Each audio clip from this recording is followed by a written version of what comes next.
Welcome to the Prayagraj institute. महत्वपूर्ण video की श्रृंखला में एक और महत्वपूर्ण वीडियो हम आपके सामने लेकर आए हैं। यह वीडियो संबंधित है विटामिन्स के रासायनिक नाम, इन विटामिन्स के भोज्य पदार्थों के वो कौन से सोर्स हैं जिनसे ये विटामिन्स प्राप्त होते हैं, इसके साथ में इन विटामिन्स के आविष्कारक और इन विटामिन्स की कमी से होने वाले रोग। तो एक यह विस्तृत वीडियो है विटामिन्स के ऊपर, और इस वीडियो में यह ध्यान रखा गया है कि विटामिन से संबंधित कॉम्पिटिटिव एग्जाम में जो भी प्रश्न आए यहाँ पे इस वीडियो से आपको सॉल्यूशन मिल जाए। तो प्लीज इस वीडियो को जो है शुरू से लेके अंत तक जरूर देखें, एक एक पॉइंट जो है इसका इंपॉर्टेंट है। तो जैसा आप पहली स्लाइड में आप देख रहे हैं कि यहाँ पे मैंने विटामिन्स के आविष्कार और आविष्कारक का नाम इस तरीके से दो कॉलम बनाए हैं। तो देखिए, विटामिन जो है वो उसके आविष्कार की अगर बात किया जाए तो इसमें नाम आता है फंक का। किसका नाम आता है? फंक का। ठीक है, तो फंक को श्रेय जाता है विटामिन के आविष्कार के लिए। अब विटामिन ए के आविष्कारकर्ता कौन है? मैकुलन। ठीक है, ठीक। तो विटामिन ए की खोज मैकुलन ने की। विटामिन बी को भी मैकुलन ने ही आविष्कार किया, या यहाँ पे आविष्कार शब्द ना करके अगर हम बोलें कि विटामिन की खोज। ठीक है, विटामिन सी हॉलकट और विटामिन डी हॉपकिंस। कौन? हॉपकिंस। तो ये प्रश्न भी पूछे जाते हैं कि vitamin A B C D इनके खोजकर्ता या आविष्कारक कौन है। ठीक है, अब विटामिन का जो क्लासिफिकेशन है हम दो तरीके से करते हैं। एक, वे विटामिन जो फैट सॉल्युबल हैं, मतलब वसा में घुलनशील विटामिन, और दूसरा क्लासिफिकेशन है वाटर सॉल्युबल, जो जल में घुलनशील है। तो फैट में घुलनशील विटामिन है विटामिन ए, ये देख सकते हैं, विटामिन डी, विटामिन ई और विटामिन के। अब वाटर सॉल्युबल विटामिन में दो हैं, एक है विटामिन सी और दूसरा है विटामिन बी कॉम्प्लेक्स। इसमें जो है कई और विटामिन हैं। सब क्लास अगर हम बात करें विटामिन बी में, तो vitamin B 1, vitamin B 2, vitamin B 3, vitamin B 5, vitamin B 6, vitamin B 7, vitamin B 9 और विटामिन बी 12। अब यहाँ पे आप देख रहे हैं कि ये दो कलर के बॉक्सेस बने हैं। यहाँ पे देखिए, ये और ये। ठीक है, ये जो है पिंक कलर में है और ये जो है ये ब्लू कलर में है। देखिए, तो पिंक कलर वाला जो है वो इसेंशियल विटामिन है और जो ब्लू कलर में है वो नॉन इसेंशियल। अब यहाँ पे प्रश्न आता है कि इसेंशियल और नॉन इसेंशियल विटामिन का मतलब क्या है? इसेंशियल मतलब आवश्यक और नॉन इसेंशियल में जिनकी आवश्यकता नहीं। ये तो ये हिंदी में अर्थ हुआ, लेकिन इसका मतलब ये नहीं होता है। इसेंशियल विटामिन और नॉन इसेंशियल दोनों की जरूरत होती है, लेकिन अब इसका नाम ऐसा रखा क्यों गया है? तो ध्यान दीजिए, जो इसेंशियल विटामिन्स वे विटामिन्स होते हैं जिनको प्राप्त करने के लिए हमें भोज्य पदार्थों को सेवन करना पड़ता है, जैसे केला, दूध, मांस, मछली, अंडे। ठीक है, तो जो भोज्य पदार्थों से बाहर से हमें जो है अपने शरीर में अपने शरीर की आवश्यकता की पूर्ति करने के लिए लेना पड़ता है, उसे इसेंशियल विटामिन कहते हैं। और नॉन इसेंशियल वे विटामिन जिनका निर्माण हमारी शरीर खुद करती है, बॉडी के अंदर खुद हो जाता है, स्वयं हो जाता है, उसको नॉन इसेंशियल विटामिन कहते हैं। तो इस आधार पे वे कौन कौन से विटामिन हैं जो इसेंशियल की कैटेगरी में आते हैं और कौन कौन से विटामिन हैं जो नॉन इसेंशियल विटामिन की कैटेगरी में आते हैं। तो देखो, यहाँ पे जो पिंक कलर वाले हैं विटामिन ए हो गया, विटामिन ई, और इधर अगर हम देखें बी कॉम्प्लेक्स में तो यहाँ पे B1 है। ठीक है, B2 है, B3 है, B5 है, B6 एंड B9 और B12। अब ये क्या होंगे? इसेंशियल विटामिन हो गए। नॉन इसेंशियल में देख लीजिए D, K एंड B7 को मैं इधर लिख देता हूं। तो अगर मैं कहूं नॉन एसेंशियल में कौन कौन, तो डी का नाम याद रखिए, के का नाम याद रखिए और B7 का नाम याद रखिए। ये जो है DKB7। ओके, तो ये नॉन इसेंशियल विटामिन है जिनका हमारे शरीर के अंदर स्वयं निर्माण हो जाता है। इसके अलावा जो विटामिन हैं वो इसेंशियल विटामिन है, इनका निर्माण हमारे शरीर के अंदर नहीं होता है, इनको हमें बाह्य खाद्य पदार्थ के सोर्सों से लेना पड़ता है। अब आते हैं नेक्स्ट। अब जैसे जैसा हमने क्लासिफिकेशन किया वसा में घुलनशील विटामिन और जल में घुलनशील विटामिन, तो वसा में घुलनशील विटामिन में हम लोगों ने क्या बात की थी, ADE, K। तो इसमें जो विटामिन ए है उसको हम विस्तृत रूप से जानेंगे। तो देखिए, यह विटामिन वसा में घुलनशील है, जैसा ऊपर ये हेडिंग भी रखा हुआ है। इसका रासायनिक नाम, ठीक है, इसका रासायनिक नाम एक्सोफाइटॉल, ठीक है, रेटिनॉल भी बोलते हैं इसको। विटामिन ए दृष्टिवर्णक के संश्लेषण एवं उपकला उत्तक स्तरों का मतलब एपिथेलियल टिश्यू की बात की जा रही है, उनके वृद्धि एवं विकास में सहायक होता है। ठीक है, उनके ग्रोथ एंड डेवलपमेंट में हेल्पफुल होता है। किसके, दृष्टिवर्णक, ठीक है, जो कलर पिगमेंट्स हैं उनकी सिंथेसिस में और एपिथेलियल टिश्यू के डेवलपमेंट और ग्रोथ में।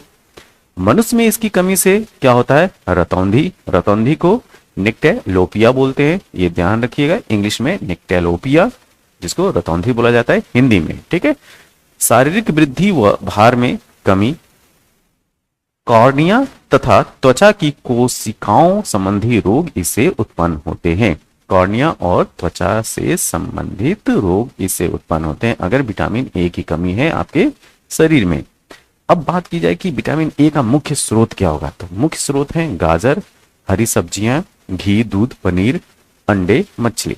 इनको आप देख सकते हैं, ये गाजर है, ठीक है, घी, दूध, पनीर और अंडे, मछली आज जो है इसके मुख्य सोर्स हैं।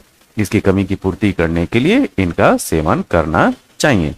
अब 13 से 15 वर्ष के बच्चों के लिए इसकी जो दैनिक आवश्यकता है, मतलब विटामिन ए की कितनी आवश्यकता जो है वो लेनी चाहिए, तो ये है 60 मिलीग्राम, ये भी याद रखिएगा।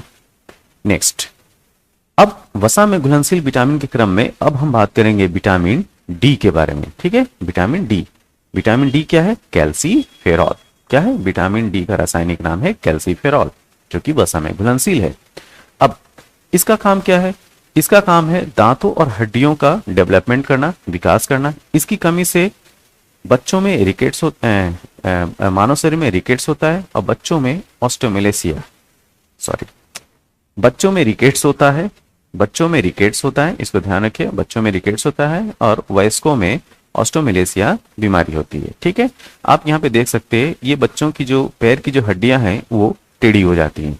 ठीक है, पैर की जो हड्डियां हैं वो टेढ़ी हो जाती हैं, इस बीमारी को रिकेट्स बोलते हैं। अगर यही एडल्ट्स में हो, ठीक, पैरों का टेढ़ा हो जाना विटामिन डी की कमी की वजह से, तो उसको बोलेंगे ऑस्टियोमेलेसिया। क्या, ऑस्टियोमेलेसिया। ओके, त्वचा में उपस्थित 7D हाइड्रोकोलेस्ट्रॉल, ध्यान देना, 7D हाइड्रोकोलेस्ट्रॉल सूर्य की अल्ट्रावायलेट किरणों से रिएक्शन करता है और विटामिन डी का निर्माण करता है। अगर आपसे पूछा जाए कि विटामिन डी क्या सूर्य की रोशनी में होता है, ये बिल्कुल मत बोलिएगा। सूर्य की जो रोशनी होती है, उसकी जो अल्ट्रावायलेट रेज होती हैं, उनकी उपस्थिति में जो हमारी त्वचा के नीचे 7D हाइड्रोकोलेस्ट्रॉल होता है वो एक्टिव विटामिन डी को में परिवर्तित हो जाता है। किसमें, एक्टिव विटामिन डी में। तो ये कह सकते हैं कि जो विटामिन डी का प्रो फॉर्म है वो है 7D हाइड्रोकोलेस्ट्रॉल या इनएक्टिव फॉर्म। अब ये एक्टिव होता क्या है, सन के अल्ट्रावायलेट रे से। ओके, अब इसकी सोर्स की बात कर लें, मक्खन, आंवला, मछली का तेल आज जो है वो विटामिन डी के प्रमुख सोर्स है। यहाँ पे पिक में आप देख सकते हैं मक्खन, मछली, ठीक है, इनका सेवन कीजिए और विटामिन डी की कमी की पूर्ति कीजिए। नेक्स्ट, अब वसा में घुलनशील विटामिन के क्रम में है विटामिन ई, जिसका केमिकल नेम है टोकोफेरॉल। क्या, टोकोफेरॉल। तो यह विटामिन जो है वो प्रजनन कोशिकाओं का निर्माण करता है, इस कारण से प्रजनन विटामिन भी कहते हैं। ठीक है, क्या बोलते हैं इसको, फर्टिलिटी विटामिन या प्रजनन विटामिन कहते हैं। इसको ब्यूटी विटामिन भी बोलते हैं। क्या, ब्यूटी विटामिन। इसके इसके सेवन से जो है इसके अगर इसका आप जो है सेवन करते हैं, अपने खान पान में रखते हैं, तो आपकी जो स्किन है वो तरोताजा बनी रहती है। ठीक है, ओके। इसकी अनुपस्थिति में मनुष्य में नपुंसकता, इनफर्टिलिटी का प्रभाव आ जाता है। और यह अगर इसकी कमी की पूर्ति करना है तो आपको हरी सब्जियां, अंकुरित अनाज, सोयाबीन आदि का सेवन करना चाहिए। यहाँ पे आप देख सकते हो। ठीक है, नेक्स्ट, वसा में घुलनशील विटामिन के क्रम में यह है विटामिन के, जिसका रासायनिक नाम है फिलोक्विनोन। क्या? फिलोक्विनोन, जो कि वसा में घुलनशील है। इसका अगर प्रमुख कार्य की बात की जाए तो इसका है ब्लड कोआगुलेशन करना, मतलब रक्त स्कंदन करना, तथा लीवर में प्रोथ्रोम्बिन का निर्माण करना। अगर आपसे पूछा जाए कि वह कौन सा विटामिन है जो यकृत में प्रोथ्रोम्बिन के निर्माण में सहायक है, तो यह है फिलोक्विनोन, विटामिन के। अब इसकी कमी से होगा क्या? इसकी कमी से जो है ब्लड क्लॉट नहीं बनता है। अब ब्लड क्लॉटिंग का मतलब क्या होता है? ब्लड क्लॉटिंग का मतलब होता है, जैसे मान लिया कि अगर कहीं पे आपको इंजरी हो जाए, वहां से रक्त निकल रहा है, ठीक है, और रक्त या खून का बहना जो है वो रुक ना पाए, ठीक, तो इसका मतलब कि उसका जो है थक्का नहीं बन पा रहा है। तो थक्का ना बनने का कारण जो है विटामिन के की कमी। तो इसी वजह से विटामिन के जो है प्रचुर मात्रा में अपने शरीर में होना चाहिए, जिससे कि अगर कहीं पे कटे फटे तो अगर रक्त स्राव हो तो वो जल्दी से वो बंद हो जाए।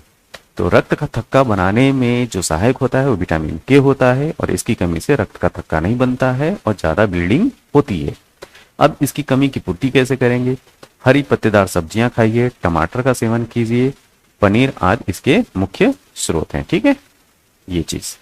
नेक्स्ट, विटामिन बी समूह की अब हम लोग बात करेंगे, ठीक, क्योंकि उधर ए डी ई के जो ये 4 विटामिन थे, ए डी ई के, वो वसा में घुलनशील विटामिन थे। अब हम बात करेंगे जल में घुलनशील विटामिन। देखिए, जो विटामिन बी कॉम्प्लेक्स हैं ये जो है वो जल में घुलनशील हैं। अब जल में घुलनशील नाइट्रोजन युक्त विटामिन है ये, ठीक है।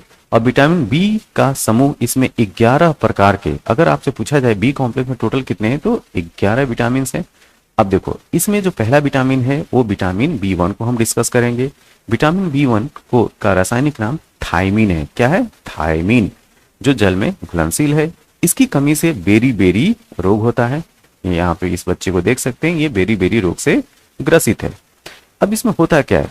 वृद्धि मतलब ग्रोथ रुक जाती है, वजन का घटना होता है और तंत्रिका विकास मंद हो जाती है। मतलब कि जो न्यूरोलॉजिकल जो डेवलपमेंट होता है वो काफी स्लो होती है। ठीक है, अब इसकी कमी को पूर्ति कैसे करेंगे? इसकी कमी की पूर्ति करने के लिए आपको बीज वाले अनाज खाइए, मांस, दूध, सोयाबीन, हरी सब्जियां, चावल विटामिन बी1 के प्रमुख सोर्स हैं। ठीक है, अब आते हैं नेक्स्ट, विटामिन बी2 की बात करते हैं। विटामिन बी2 का रासायनिक नाम है राइबोफ्लेविन। क्या है? राइबोफ्लेविन। ये भी जो है जल में घुलनशील विटामिन है। अब ये जो है कार्बोहाइड्रेट तथा अन्य जो पदार्थ हैं उसके मेटाबॉलिज्म में भाग लेता है। ठीक है, मेटाबॉलिज्म के 2 पार्ट होते हैं, एक कैटाबॉलिज्म होता है, एक एनाबॉलिज्म होता है। ठीक है, तो जो उपापचय प्रक्रियाएं हैं, कार्बोहाइड्रेट तथा अन्य जो भी सब्सटेंस हैं उनमें पार्टिसिपेट करता है क्या? विटामिन बी2। इसकी कमी से ग्रोथ नहीं होती है, जीभ पर छाले पड़ जाते हैं, त्वचा में रूखापन आता है, रक्त क्षीणता मतलब एनीमिया आदि इसके दुष्प्रभाव हैं। ठीक है, अगर इसकी कमी रही तो विटामिन बी2 की कमी को दूर करने के लिए करना क्या है? मांस खाइए, सोयाबीन का सेवन कीजिए, दूध पीजिए और हरी पत्तेदार सब्जियां खाइए और अंडे का सेवन कीजिए। ठीक है, ये चीज। नेक्स्ट, जल में घुलनशील विटामिन के क्रम में अब बात करेंगे बी3 का रासायनिक नाम है नियासिन। क्या? नियासिन, जो कि जल में घुलनशील है। अब इसकी कमी से शरीर में होता है पिलाग्रा। ठीक है, पिलाग्रा होता है और इसे 4D सिंड्रोम भी कहते हैं। जो पिलाग्रा बीमारी है उसको 4D सिंड्रोम भी कहते हैं। सिंड्रोम शब्द का मतलब आप ये समझिए कि बीमारियों का समूह, मतलब 1-2 बीमारियों के लक्षण नहीं दिखते हैं, इससे ज्यादा बीमारियों के लक्षण दिखते हैं, इस वजह से सिंड्रोम शब्द का इस्तेमाल किया जाता है। तो पिलाग्रा जो है वो 4D के नाम से भी जाना जाता है। अब इसमें जो 4D है में एक जो चारों डी है वो है क्या? तो एक डी का मतलब है डायरिया, दूसरा है डर्मेटाइटिस और तीसरा है डिमेंशिया और चौथा है डेथ। डायरिया, डर्मेटाइटिस जो है वो चर्म रोग है, डिमेंशिया, मंद बुद्धि मतलब भूलने की आदत जो है वो डिमेंशिया में आता है, लोग जो है जल्दी ही भूल जाते हैं, ठीक है। और अगर सीवियर कंडीशन होगी, ठीक, तो अगर ज़्यादा कमी है B3 की, नियासिन की, तो डेथ भी हो सकता है, ठीक। तो डायरिया, डर्मेटाइटिस, डिमेंशिया और डेथ, ये है 4D। अच्छा, इसके अतिरिक्त ये पाचन क्रिया में कमी मतलब भोजन सही नहीं पचता है, मानसिक विकार, ठीक, मेंटल डिसऑर्डर की भी समस्या B3 की कमी की वजह से आती है। अच्छा, विटामिन B3 के प्रमुख सोर्स क्या है? तो विटामिन B3 के प्रमुख सोर्स हैं ईस्ट, मांस, हरी सब्जियां, ठीक है। एक चीज हम लोग देख रहे हैं कि लगभग हर विटामिन में जो है हरी सब्जियां आ रही हैं, तो प्लीज आप जो है हरी सब्जियों का सेवन जो है भरपूर करें, ठीक, खान पान में बैलेंस रखें, संतुलन रखें। इस वजह से इन विटामिन की कमी की पूर्ति आप कर सकते हैं। अब आते हैं जल में घुलनशील विटामिन के क्रम में नेक्स्ट B5 पे। B5 का रासायनिक नाम है पेंटोथेनिक एसिड। क्या? Pantothenic acid. ये भी जल में घुलनशील है।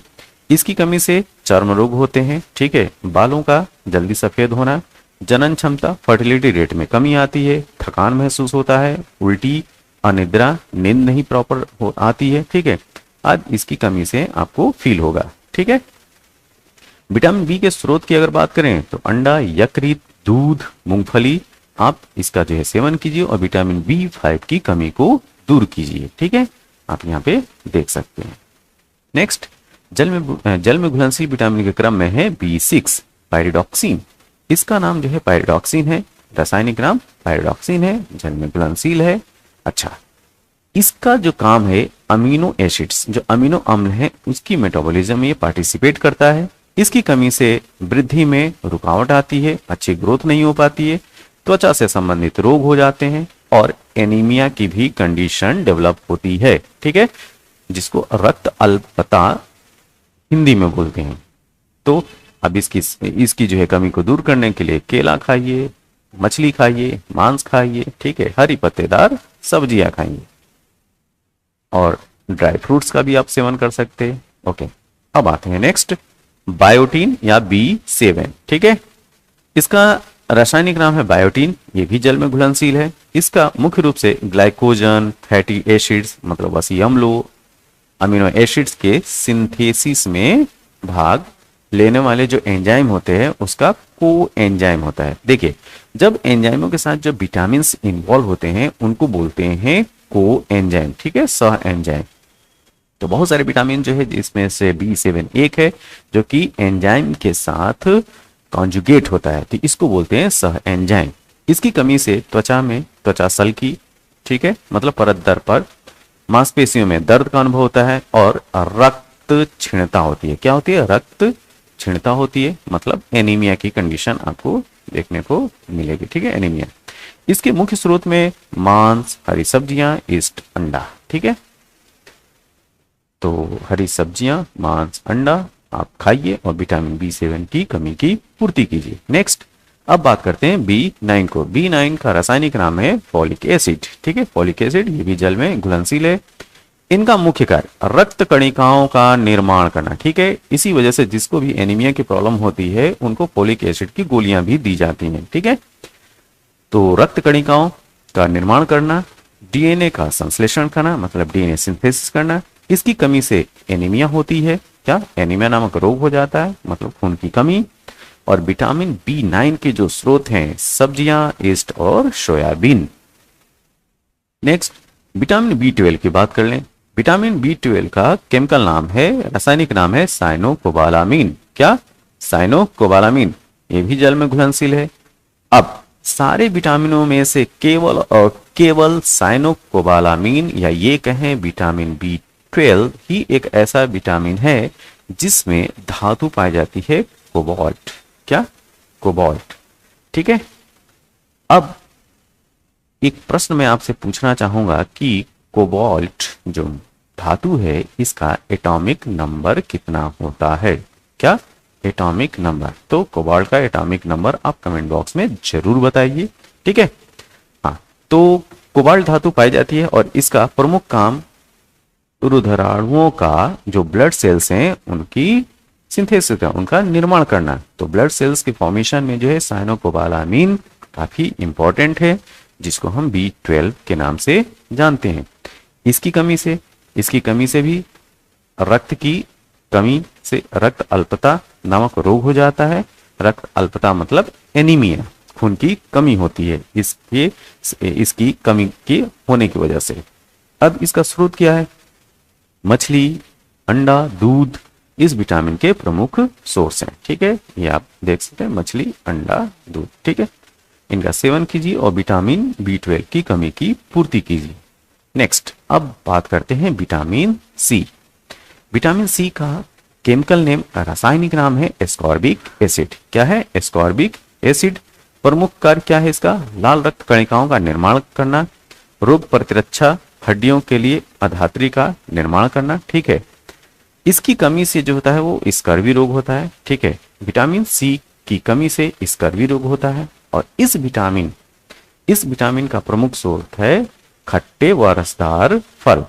तो आप जो है नींबू का सेवन कीजिए, गूसबेरी का सेवन कीजिए। क्या? गूसबेरी। ठीक, गूसबेरी जो है वो सबसे रिच सोर्स है विटामिन सी का। आंवला का सेवन कीजिए। ठीक, अब विटामिन से जो संबंधित जो भी फैक्ट्स थे वो मैंने आपके सामने रखे। ये वीडियो आपको कैसा लगा इसके बारे में कमेंट बॉक्स में जरूर बताइए। जैसा भी लगा, अच्छा लगा, बुरा लगा, जरूर बताएं। तब तक के लिए थैंक यू, धन्यवाद।